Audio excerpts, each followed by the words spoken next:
Berserk's beginnings make me incredibly sad. From the very start, the series was incredible. Great art, a rich world, complex and interesting characters, terrific explorations of motivations and philosophies and relationships and everything you can think of. Even including, despite all the airs around the manga, the intricacies of sexual assault and abuse. At least, against men. Casca, Griffith, and Guts all have their lives irrevocably warped by both the threat and pursuance of sexual assault against them in the Golden Age. It goes on to define their various pathologies, influencing how they interact with the world around them. And this is handled with incredible nuance and care, up to and including events like Donovan's assault on Guts, Griffith selling himself to the governor, and Casca being sold off by her family to the noble in her town. These events are all pivotal to the development of the characters into those that we know and love. But unfortunately, at least in the beginning, this is where my praise for how he handles sexual assault kind of ceases.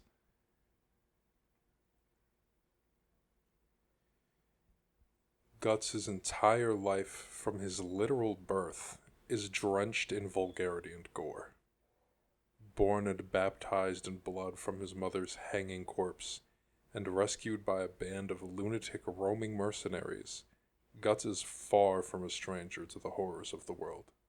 Forced to carry a sword for his survival, trained under an uncaring, brutal mercenary who gave flashes of approval to a boy desperate to please, who was only truly fair to him when paying him for his work of slicing down men twice, thrice, or more his age in combat to the death, Guts' perspective would be warped further still. And yet, no matter how warped his perspective could have been, it was not warped enough to handle what fate still had in store. One night, Guts is set upon in his tent and viciously raped by a member of his own crew.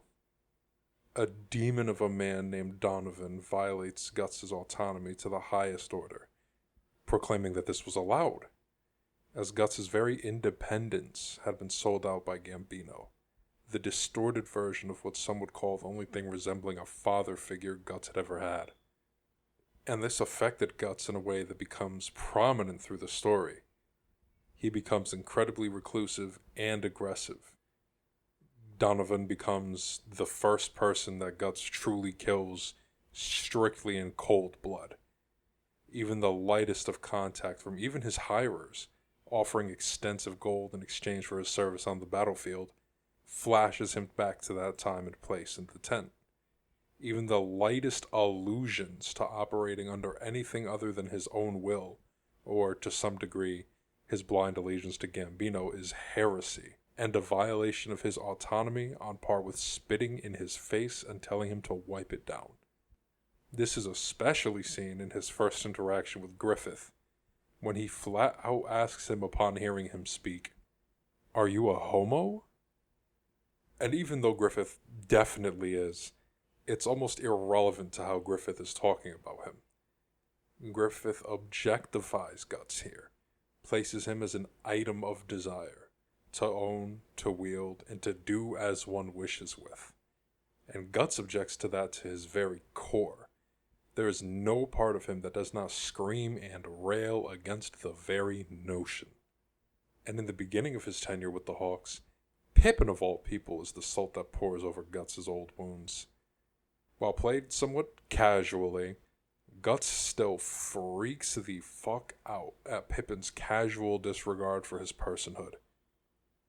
Whether or not that is Pippin's goal in the moment is meaningless in the face of what it actually does to Guts and how it makes him feel. Even later on, when Guts has his sexual encounter with Casca, the physicality of the intimacy they share flashes him back to that moment with Donovan. It takes him and Casca time to process everything that's happened to him, for him to finally vent and take at least some of that pain off of himself alone, that allows him and her to finally love each other. Griffith is not too far from this. Although this life was forced upon Guts, it feels only partially thrust upon Griffith by himself. From the very beginning, his sexuality was paramount to his mission.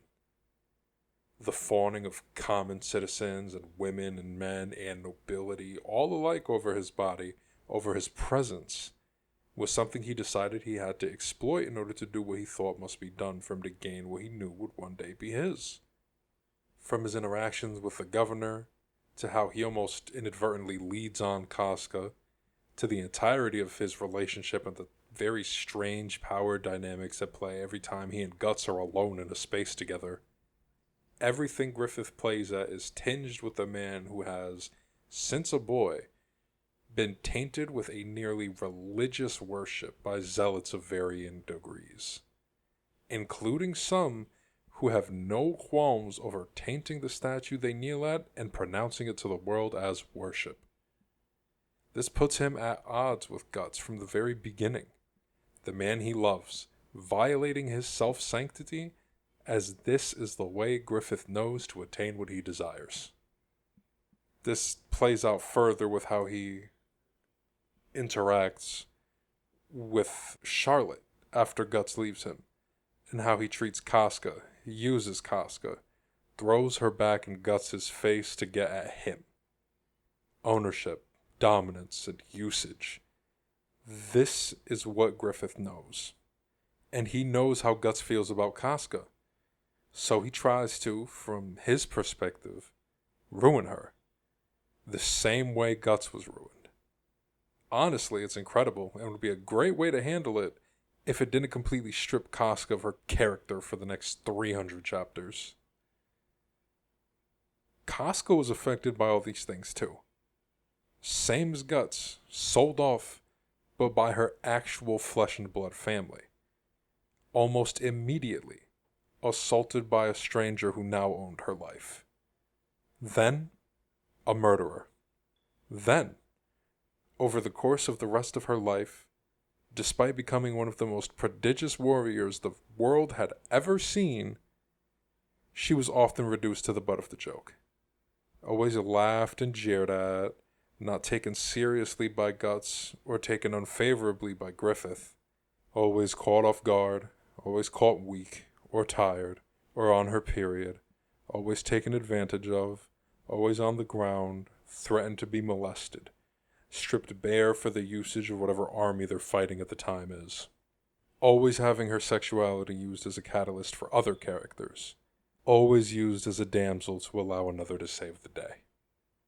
Her body is a resource pulled at by Miura to cash in on more grandiose moments for other characters in the narrative. Even in the road to the eclipse, there are at least 2 separate occasions where Casca is sexually taken advantage of, with soldiers slowly stripping her armor when Guts steps in and earns his title as the incredibly impressive 100-man slayer.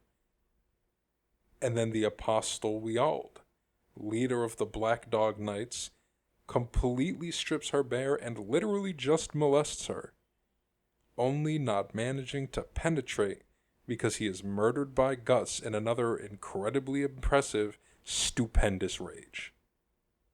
And then the eclipse happens.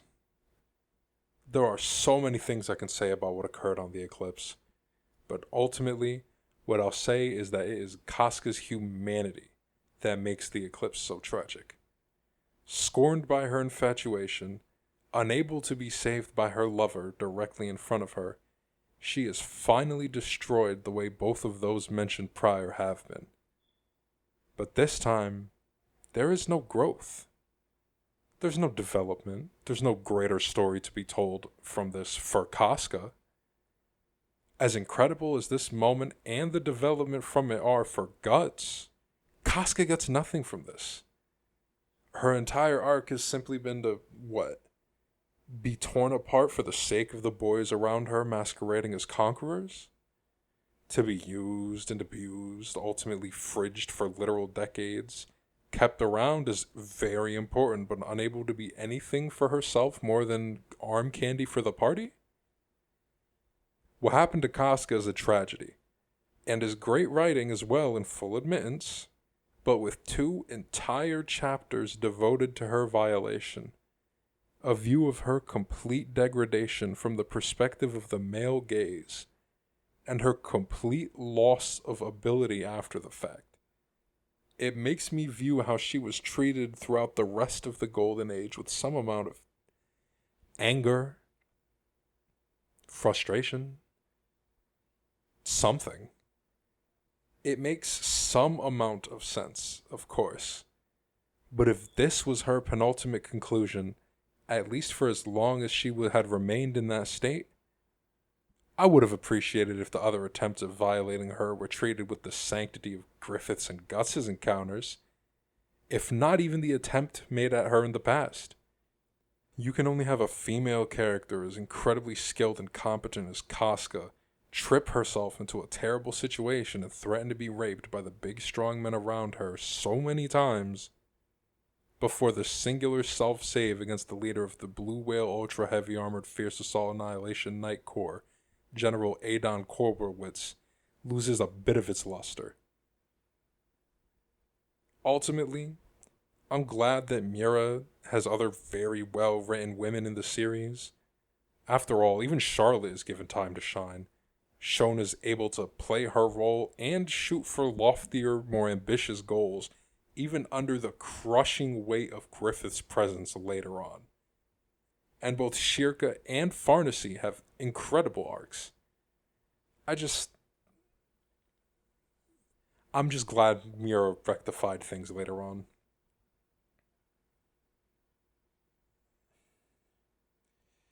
Man, sexual assault was handled so well for the boys.